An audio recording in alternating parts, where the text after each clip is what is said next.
Hi, Collective. I'm Ancient, and I had a couple people reach out to me and ask for me to elaborate on what is spiritual prison, what is spiritual court. Spiritual prison is the concept of hell. My interpretation of hell, Hades, the underworld. It is the place where souls are sent. It is a void. You cease to exist, but you are left with the thoughts and the memory of all the crimes and debt that you have raked up while you were living. So imagine being in a dark hole, solitary confinement where you can't see your hands, you can't see anything, you can't see anyone, but you hear constant torturous sounds of all the bad deeds that you have created while you were living. You see their faces as if their faces are staring right at you. That is the concept of hell, which is torture. Now, generational karma can only be broken by the living. Once you have once you have crossed over, you are now an ancestor, and everything that you ignored, pretended to go against, which is your intuition, has now been shown to you as an ancestor.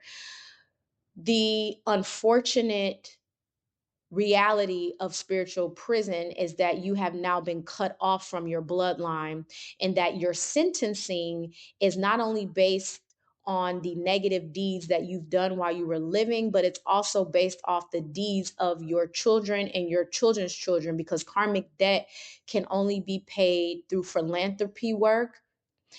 Karmic debt can only be paid through the bloodline of the living, where they would have to do quote unquote positive things in order to wipe away or wipe clean the debt that you've created for your bloodline.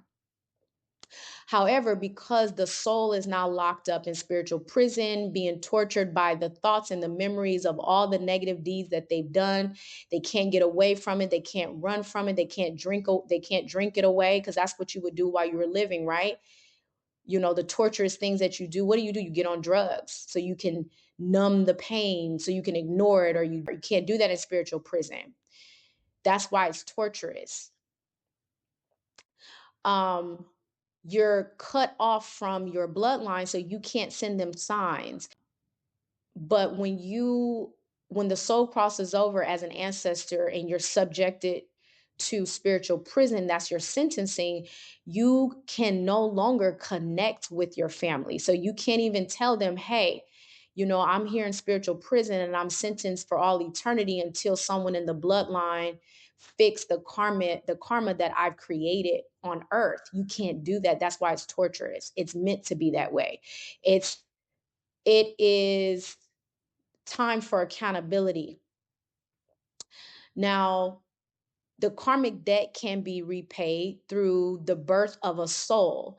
So, for those of you that like biblical references, Jesus is the symbolic or the symbolism of that pure soul that was born to wipe clean all the sins of humanity.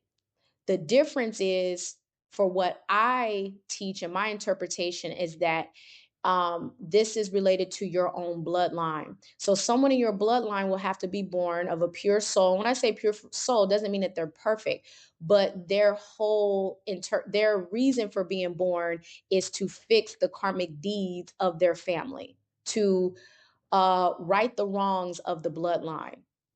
Now, typically it takes 3 to 4 generations, sometimes five, after the karmic debt or the sentencing for someone in the bloodline has been given. So when that ancestor crosses over, close their eyes, they are sentenced to quote unquote all eternity, because there's no such thing as time in the spirit realm.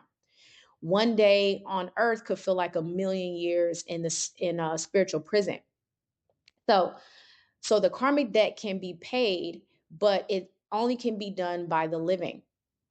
Now, that's what spiritual prison is. Spiritual court is happening simultaneously at the same time the judgment is being given to the person while they're on earth, because it's as above, so below. Now, the hierarchies, the guru, those who highly are spiritual connected come together in the collective consciousness and they pass judgment on this person as well. It goes deep.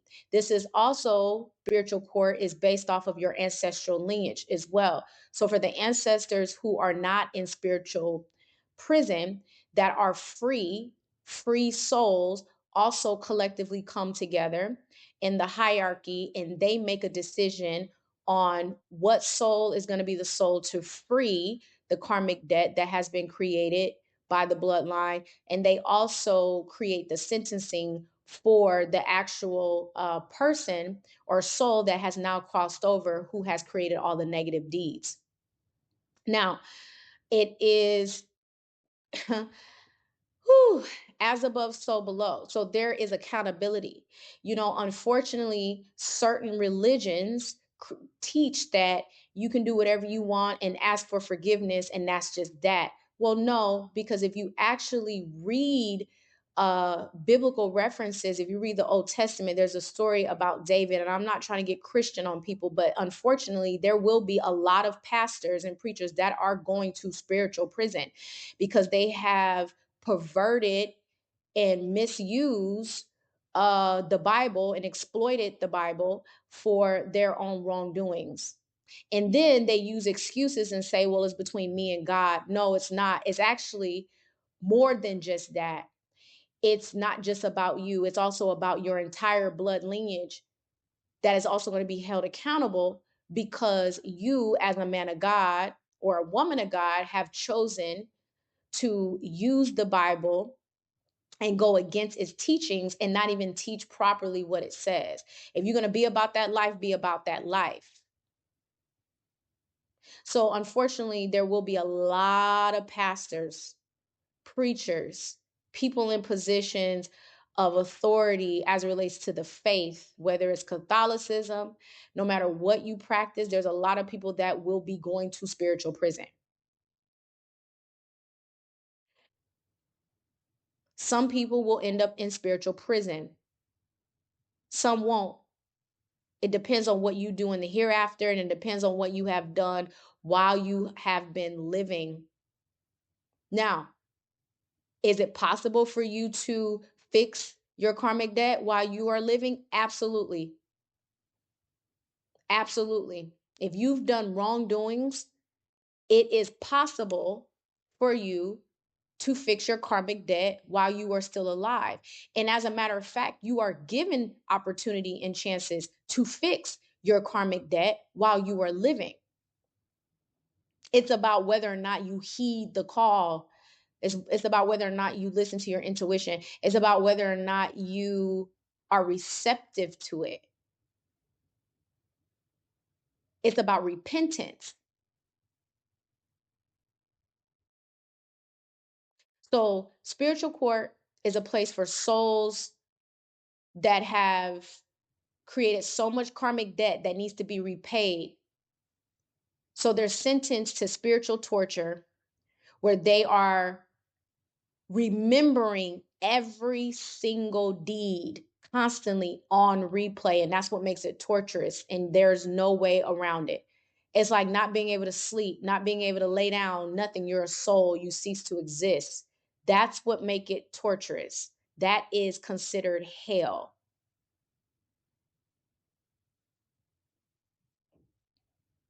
Spiritual court is a place where your ancestors and the hierarchy, the spiritual hierarchy, collectively come together and make the decision on the sentencing and further the play out of the karma that will need to be repaid.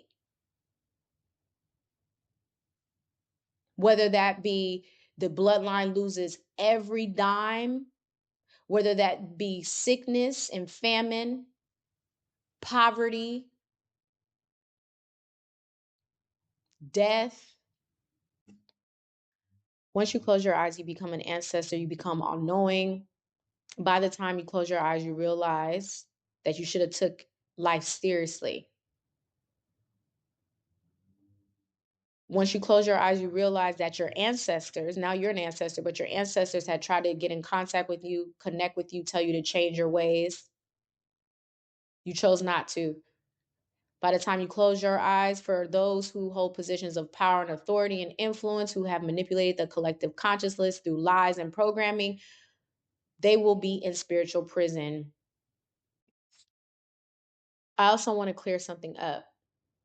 Any karma that needs to be paid and there's no direct blood tie to you, meaning that you have no children, you have no grandchildren, there could be a potential for you to be in spiritual prison for all eternity because you have no one living to heal and to clear the karma.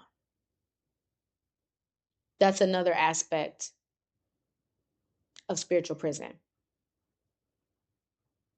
That's why you get for all eternity. Yeah.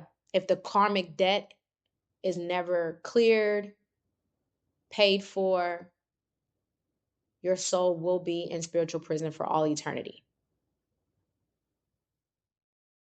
Regardless, it will feel like eternity, even if you have children, because it will take your children, your children's children, sometimes 5, 6 generations before the debt is actually paid.